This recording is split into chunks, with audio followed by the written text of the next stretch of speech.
Pilkada mulus sampai penetapan.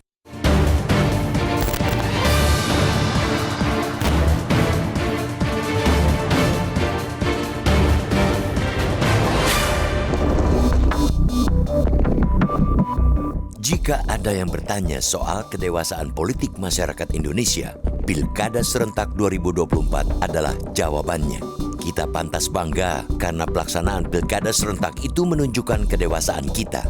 Pilkada yang merupakan terbesar dalam sejarah Indonesia ini berlangsung mulus, serentak di 37 provinsi, 415 kabupaten, dan 93 kota. Hampir tidak ada laporan kekisruhan ataupun diundurnya pencoblosan. Relatif mulusnya pelaksanaan Pilkada itu bukan hal remeh.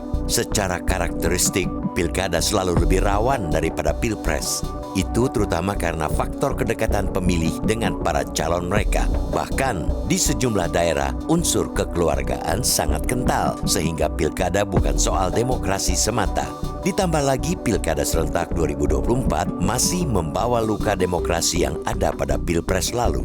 Karpet merah untuk anak emas pun hampir terjadi lagi, hingga menimbulkan demo darurat demokrasi pada bulan Agustus lalu.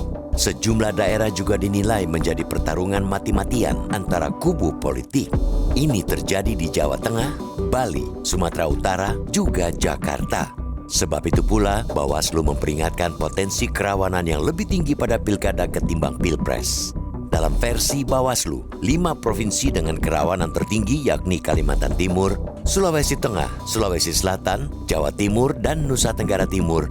Namun kemarin tidak tercatat adanya kisruh pencoblosan di 5 provinsi itu. Begitu juga dengan provinsi-provinsi di mana pertarungan antara kandidat yang di-endorse kekuasaan dan kandidat yang dipersepsikan sebagai bagian oposisi.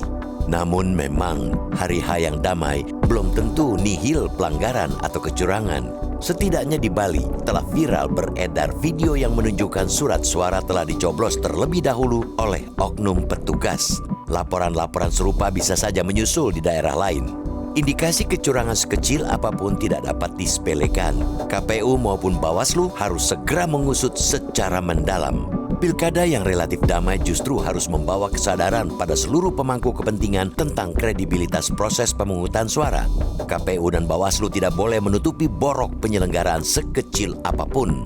Bukan hanya akan mencoreng Pilkada yang damai, pembiaran terhadap indikasi kecurangan juga akan membahayakan tahapan selanjutnya, baik potensi putaran kedua maupun sampai ke penetapan.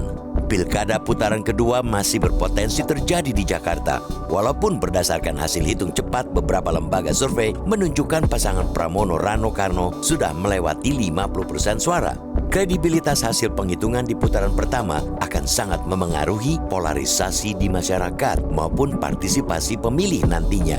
Jika memang putaran kedua berlangsung, lebih jauh lagi, tingkat kepercayaan publik untuk hasil Pilkada 2024 akan menentukan pula kepercayaan masyarakat pada sistem demokrasi kita. Pada Pilpres 2024, kita sudah mendapati penurunan partisipasi pemilih sebesar 0,12% jika dibandingkan dengan Pilpres 2019.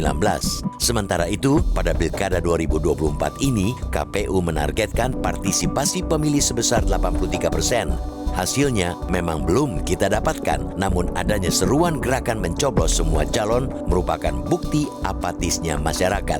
Mereka memang datang ke TPS, namun tidak jauh berbeda dengan yang golput. Keduanya adalah rakyat yang kecewa pada demokrasi dan politik negeri ini. Singkatnya, Pilkada 2024 yang relatif damai jelas satu langkah maju dalam pesta demokrasi. Namun, bisa pula itu sekadar poco-poco. Jika langkah berikutnya justru mundur akibat indikasi kecurangan yang menggerus kepercayaan rakyat.